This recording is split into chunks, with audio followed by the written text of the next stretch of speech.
So we're here with James Bridle, who's a writer and publisher, and he's just given us a fantastic presentation about the form and the future of the book. Now, James, can you tell me a little bit about your thoughts on the temporality of the digital realm versus books and the experience with them? Yeah, so I've got a bit obsessed with the temporal nature of the book recently, because I've spent about 5 years shouting at publishers to try and get them to do ebooks, because 5 years ago they weren't, and they refused to believe they'd ever happen. And they're starting to now, and that's great, and then I'm starting to worry that maybe we haven't got it quite right. And so I've been looking back at some of the reasons why people initially believed ebooks wouldn't work, and they're quite interesting. Or actually, they're quite dull, but kind of interestingly dull. Like, you can't read them in the bath, people have said, or you can't read them, it's not comfortable to read them in bed, or they don't smell like a real book, and they love the feel of the paper and all this kind of stuff. And all these arguments are basically rubbish for various reasons, and they're all refutable. But what's interesting about them is they're all arguments about the physicality of the physical book. They're all just about the book as physical object, and we know that the book is far more than a physical object. So what makes it more than just a physical object? Well, it's the fact that it's an experience, and it's an experience over time. And then how is that experience over time kind of manifested? And there's a few things that the paper book does really well, in that it allows you to appropriate it, whether that's as obvious as writing your name in the front, or it's simply just the kind of markings and the time that you spend with it. And it allows you to interact with it and claim it in kind of a number of different ways. But, those aren't the things that we've been making ebooks do so far. So the book's experience in time is something we've kind of yet to apply to ebooks. And so I think it's just important that we start thinking about that, essentially. And you also discussed a little bit about the idea of the digital experience and how hard it is sometimes to actually capture a physical souvenir. I mean, books in themselves, as you were saying, really are kind of like they become souvenirs after you've finished reading them. Can you tell us a little bit more about your thoughts on the digital experience and, what you see of, where are we going with how we can actually souvenir those? Yeah, well, it's just weird. It's like a mental block I keep running up against, which is that souvenirs are really important to us. When none of us are actually really natural minimalists. We like to keep things around that remind us of other things and these experiences we've had. And yet we're doing more and more stuff in the digital realm for which there are no souvenirs. And so I was trying to think, what are digital souvenirs? And I haven't got any good examples of them. I'm not sure the souvenir itself can exist digitally. And so then are there maybe physical souvenirs of digital experiences? And again, I'm not quite sure what those are. As you say, the book essentially the physical book becomes a souvenir of itself when you finish reading it, something that you can put on the shelf and that reminds you of that experience and that you can kind of use to recall and revisit that experience.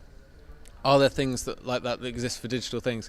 And I don't really know there are. I mean, people in the session raised some quite fun things. They were talking a bit about Gowalla and Foursquare badges, which I don't entirely agree with, simply because I don't want a souvenir for every bar that I visit. There's a granularity that's slightly off there, but it's kind of pointing in the right direction. Nerd merit badges I liked more, because they tend to respond to big things like getting boing boings. And I've got a couple of nerd merit badges, and I'm very pleased about that. I don't actually have the physical things, but I keep meaning to order them. But I've had the experiences, and they do feel like things that qualify for that.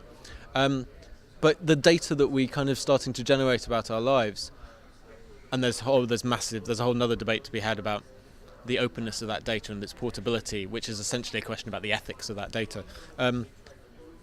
That data is becoming the kind of what used to be our physical records of shoeboxes full of photos and so on. And we really need to think about that kind of stuff, because it's going to become more and more important. Now, you also talked a fair amount about Wikipedia and the way that Wikipedia records history over time.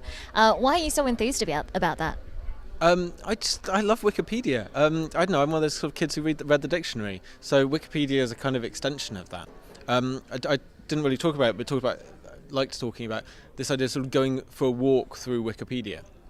That you can just go down, I call wiki holes, rabbit holes, that you just kind of disappear off down to a subject and follow these links all through, and it's fascinating. And in doing that, you're kind of constructing a narrative. You're kind of pulling together these different subjects, and you're creating your own particular path and sort of skein of knowledge as you pass through it. And then the other aspect of Wikipedia is that it illuminates the process of history. And the process of history has always been academic and expert.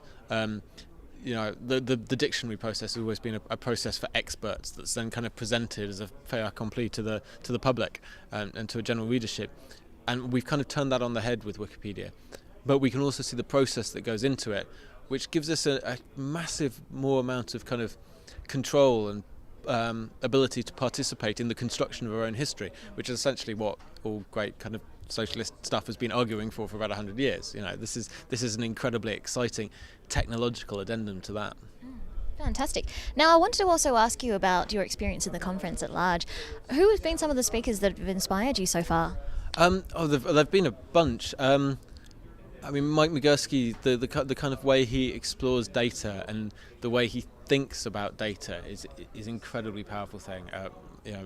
Mike's work and the whole of Stamen's work has been a big inspiration to me for a long time.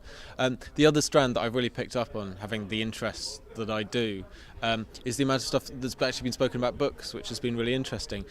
So you had, opening it, you had Scott talking about his work on the Obama campaign, and then how he wrote this book, Designing Obama.